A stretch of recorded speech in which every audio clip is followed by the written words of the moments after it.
وهنا في قول الله جل وعلا واستغفر الله إن الله كان غفورا رحيما.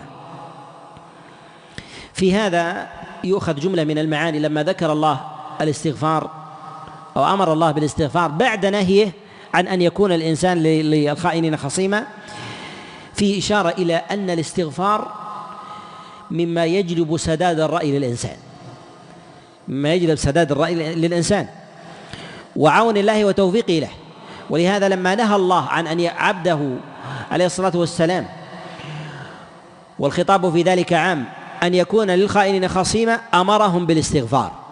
والاستغفار ربما يستغفر الإنسان مما لم يقع منه أو من هم نفسه أو خطراتها ونحو ذلك، فإن الإنسان مأمور بالاستغفار.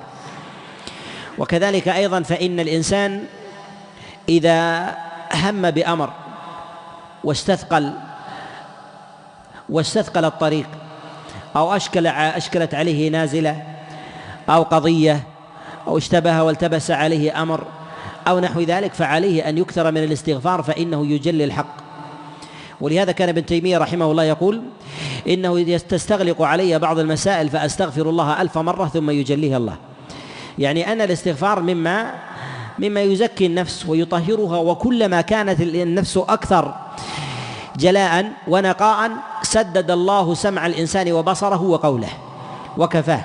لأن الذي يمنع الإنسان من سداد الرأي والقول وكذلك أيضا التوفيق فيما يبصر وما يسمع أمران: الأمر الأول الوقوع فيما يخالف أمر الله والتقصير فيما يأمر الله به، إما أن يقصر في أبواب العبادة ولو كانت فاضلة لا واجبة، وإما أن يقع فيما يخالف أمر الله. فإذا قصر في جانب العبادة ولو لم يقع في الحرام فإنه يضعف تسديده، وإذا وقع في الحرام وأتى بالواجبات أو الطاعات نقص تسديد الله بمقدار وقوعه فيما يخالف أمر الله.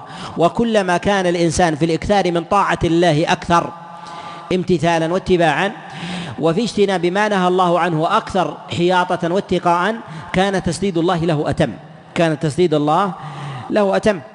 وإذا بدر من الإنسان، وهذه قاعدة، إذا بدر من الإنسان القول بأمر ثم بدر منه خطأ في مسألة أو في حق أحد أو في رأي تجلى له أنه حق ثم بان له الباطل، فليرجع ذلك